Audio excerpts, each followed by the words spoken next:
Well, last week we were talking about our Scandalous Advent. We've been talking about it for a couple of weeks now. And I hate it when technology doesn't work. There we go. But we've been talking about the Scandalous Advent and how many different scandals there have been in our country. We talked about political scandal last week. And, it was actually as I was driving around town and listening to the radio that I thought, I didn't really give you a good ending to last week's sermon of just saying, well, God's in control about political scandals. We could have done better than that, couldn't we? I could have done better than that. So we're going to try this again. We're going to give you some more of political scandals. But this time we're not going to look at it as the bad. We're going to see what God has done, what God is doing in government, and how He'll overcome all of the political scandals that are in our nation. Now, I wanted you to think about this for a minute. I think every administration from Washington, our first president, to our current president, they've all had some kind of political scandal in them, whether small or large. They've all had some kind of political scandal. So it made me ask the question, where is the hope? I mean, if you watch TV today, and watch the news. We were talking about it in the back before church, and we were talking about all the different things that were going on in the country and how we seem to be all messed up at this point. And I said, you guys are talking about the news, and I'm starting to get kind of depressed. I'm going to walk away because it's just, there's no hope, it feels like sometimes when you turn on the evening news with Brian Williams or whoever's at the news desk nowadays. There's no hope. So where do we look to for our hope this Christmas season? Well, the first place I want to look at is where we don't find hope. And sometimes as Christians, we do put our hope in these things, and I don't think we should, or at least we should think about where we're putting our hope in. How about this one? How many people do you know of, and sometimes even Christians, put their hope in a political system? They say, well, if this political system were just in control. Some governments have used communism, some has used socialism, some are republics, some are pure democracies, some others are monarchies. We have all of these different ways that we can govern ourselves. But there's a problem with putting our hope in a political system, and that is they all have their weaknesses, don't they? And we have seen the weaknesses of communism. We have seen the weaknesses of socialism. And dare I say, we have even seen the weaknesses of a democratic republic with which we are. They all have weaknesses. So where do we put our hope? Do we put our hope in parties? In America, we have a two-party system. Most elected officials are either Democrat or Republican. And it becomes a game of us versus them. A game that is where there is always a right us and a wrong them. And we that are us are smart, and the other that is them are so stupid. Nothing gets done. We say things like, if us would only get control, then we could fix the system. If we could fix all that was wrong with our government, we could fix it if we were just in charge.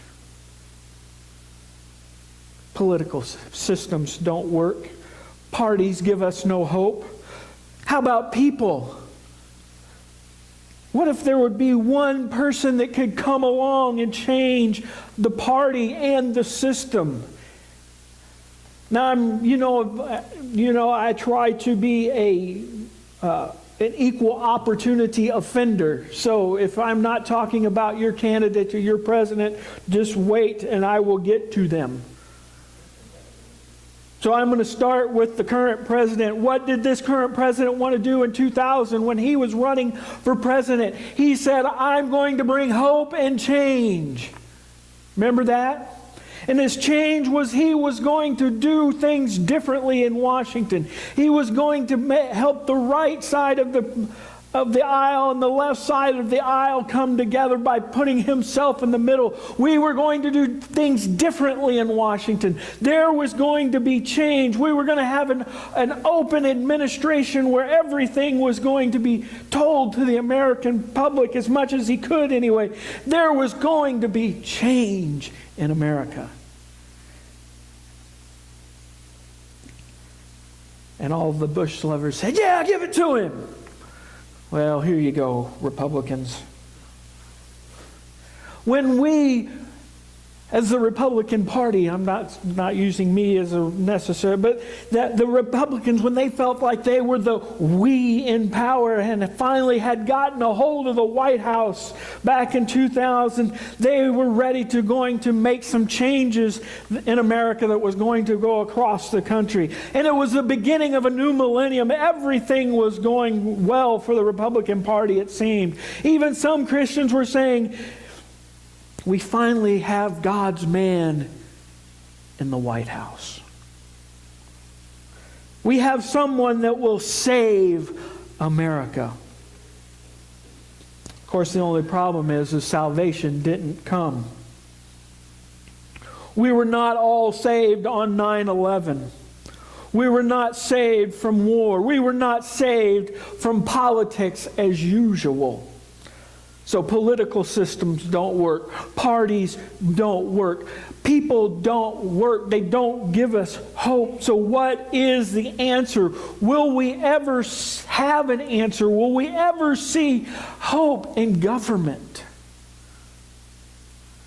You know, these questions are very similar to the questions that were being asked in the context of Isaiah 9. They were on the edge of being attacked. They wanted to bring about a political change that would save them from their enemy. But God did not look to a political system. He did not look to a party. He did not even look to people. He told them that someday God's man would come on the scene and change everything. God's man would come and save them. And he said, a son is given, a child will be born. God is promising the people of that day he would send a son to save them from their enemies. And he would be a great leader. He would be a savior for the people of Israel. But he also told them that the government would rest on his shoulders. Not only would he save them, but he would set up a new form of government. This government was so great that the people would call him the Prince of Peace. And he would reign in righteousness, and he would have wonderful counsel. The government would be upon his shoulders. Now, within this verse, there is what has been called the mountain peaks of prophecy. The mountain peaks of prophecy. We read this as one, sometimes we can read this as one prophecy, but it's actually two. One mountain peak is you've been to Colorado. Some of you have been to Colorado. When you're looking out at Colorado mountains, do all the peaks, when you're far away, do they all look like they're on the same point of the horizon? They're all equal. They're all in a straight line. Isn't that how it looks as you're heading out to Colorado, and you're far away from them? But what happens is you get closer and you get closer and you get closer. You notice that those mountain peaks are actually further and further away. Let's pretend that I'm a mountain peak and the Christmas tree is a mountain peak. When you're far away, it might look like we're even, but there's actually a valley, a distance between the two of us. And that's what's happening in this verse. There is a mountain peak of prophecy that shows us the first advent unto us a son is given, unto us a child is born. And now we are in the valley between the first advent and the second advent, where it talks about, in that same verse, it talks about the government resting upon his shoulders. And there is coming a day when the government of the nations will be upon his shoulders. The first time he came as a Savior, the second time he will come as a King. He will establish his rule. Jesus will establish a new political system where the burden of government will not rest on the fallible, finite, and sinful humanity. Oh, he's going to set up a government whose burden will rest upon an infallible, infinite, and sinful person, the Son of God, Jesus Christ. Now, as Christians, we need to be involved in our political system, in our political parties, and we need people who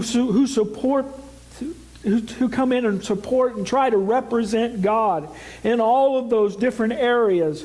But what we must not and cannot do is to begin to think and act like these political systems, parties, or people will fix all the problems of the country and the world. No, our hope is not in a political party. Our hope is not in a political system or even a person of human descent. But our hope for political scandals to be overcome, where we can actually turn on the news and hear good things happening in government. That will be one day when the Prince of Peace and the King of Kings and the Lord of Lords sits on the throne of David and rules the whole world in love and joy and righteousness. That's what we have hope for in the political realm. Even when in the midst of a political scandal like in the time of Jesus, where babies were being killed, we look not to the political scandals of today, but we look and hope for the government that will rest upon the shoulders of Christ. It'll be a time where God will reign. And to think that it all comes out of a little town called Bethlehem. An insignificant place in an insignificant land far, far away. A hope for eternity. Let us sing our song of response about that little town where the Savior and the King of Kings would come from. O little town of Bethlehem. The words will be on the screen. You can also, or if you would like, you can turn to page 230 in your hymnal. But stand and sing with us, O little town of Bethlehem.